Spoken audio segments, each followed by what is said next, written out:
وایا او لر بر په پښتنو می سلام وایا او د تورخم په لاره زه په شمشاد ورشه د تورخم په لاره زه په شمشاد ورشه په شینوارو او پریدو می سلام وایا او د نفاق په لمبو سوي لر او بر دي د نفاق په لمبو سوي لر او بر دي په وزیرو او بنوسو می سلام وایا او د یووالي غږ پرې وکړه چې راټول شي په نوخار او په میارو می سلام وایا او زه نسیمه د خټکو قام راویښ کړه زه نسیمه د خټکو قام راویښ کړه او د خوشحال په سنګرو می سلام وایا او چې ټول ژوند د پښتو ژبې خدمت کې نو چارسده کې کاغو می سلام وایا او سواد بونیر او ملکن درنه هیر نشي سواد بونیر او ملکن درنه هیر نشي د کالام په لوړو غرو می سلام وایا او ایکاغون ته به په وټه پراغون کې ایکاغون ته به په وټه پراغون کې په مومندو او صافو می سلام وایا او انګریزانو پکې بایلودل سرونه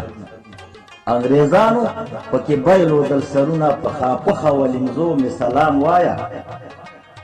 او ورشه ډېر خواږه دوستان مې پکې شته دي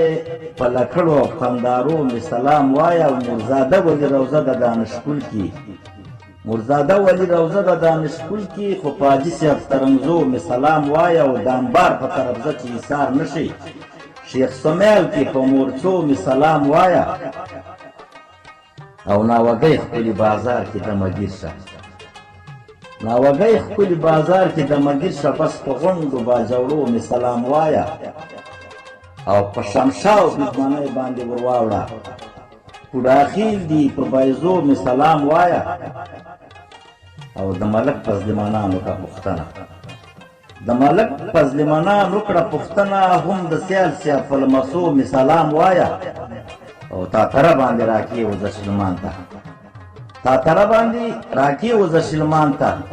په خویازو او ترکزو مې سلام وایا او د جهاد سنګر دې ګرم کړي په توره د جهاد سنګر دې ګرم کړي په توره د لالپورې په زمرو مې سلام وایا او چکنور مولا سالارو د غازیانو چکنور مولا سالارو د غازیانو خو د ایمل په کارنامو مې سلام وایا او دا متل دی چې ګوشته کې ځوانان شته دي په پارخي او په ګړو مې سلام وایا او دا کامه د علم پور زیات ادب دی خو په کونړ او لغمانو مې سلام وایا او ننګرهار د ګلو خار کې تاو راتاو شه ننګرهار د ګلو خار کې تاو راتاو شه په چپلیار او خوږیاڼو مې سلام وایا او شرشهی رودات سرخو در نه هیر نشي اسارک کې په غلجو مې سلام وایا